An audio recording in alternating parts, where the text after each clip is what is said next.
ইতিহাস last minute suggestion 2025। আজকে আমরা এই ভিডিওতে কয়েকটি 4 নম্বর প্রশ্নের জন্য দেখব, যেটা 2025 জন্য 100 আসবে। তো চলো দেখে নিই প্রশ্নগুলো কি কি। 1 নম্বর হচ্ছে বিদ্রোহ, অভ্যুত্থান ও বিপ্লব বলতে কি বুঝো। 2 নম্বর, নারী শিক্ষা বিস্তারে ডিঙ্ক ওয়াটার বেথুনের ভূমিকা কি ছিল। 3 নম্বর, গৌড় উপন্যাসটিতে রবীন্দ্রনাথ ঠাকুরের যে জাতীয়তাবাদী ভাবধারার পরিচয় পাওয়া যায় তা বিশ্লেষণ করো। 4 নম্বর ক্ষেত্রে কিছু টিকা লিখবে, যে নীল বিদ্রোহ, সাঁওতাল বিদ্রোহ, বারাসাত বিদ্রোহ, চম্পারণ সত্যাগ্রহ, বারদাউলি আন্দোলন, ফরাজি আন্দোলন এবং সতীদাহ প্রথা, এগুলা তোমাদের টিকা হিসেবে করবে।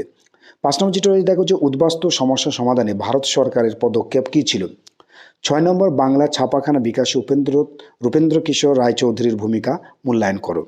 7 নম্বর, বঙ্গভঙ্গ বিরোধী আন্দোলনে শ্রমিক শ্রেণীর ভূমিকা আলোচনা করো। 8 নম্বর, দলিত আন্দোলনের বিষয়ে গান্ধী ও আম্বেদকরের বিতর্ক নিয়ে যা জানো লিখো। 9 নম্বর, যে 1857 খ্রিস্টাব্দে মহাবিদ্যালয়ে শিক্ষিত বাঙালি সমাজের কিরূপ মনোভাব ছিল। 10 নম্বর, এদেশে চিকিৎসা বিদ্যার ক্ষেত্রে কলিকাতা মেডিকেল কলেজের ভূমিকা কী ছিল। 11 নম্বর, হুতুম প্যাঁচা নকশা গ্রন্থ 19 শতকের বাংলার কিরূপ সমাজচিত্র পাওয়া যায়। 12 নম্বর, উডের নির্দেশনামাকে শিক্ষা বিস্তারের মহাসনদ বলা হয় কেন। 13 নম্বর, প্রাচ্য ও পাশ্চাত্য দ্বন্দ্ব বলতে কি বুঝো। উচ্চশিক্ষা বিস্তারে কলকাতা বিশ্ববিদ্যালয়ের ভূমিকা কী ছিল। এবং 14 নম্বর হচ্ছে নীলবিল বিদ্রোহে সংবাদপত্রের ভূমিকা কী ছিল। 15 নম্বর, হায়দ্রাবাদ রাজ্যটি কিভাবে ভারতের অন্তর্ভুক্ত হয়।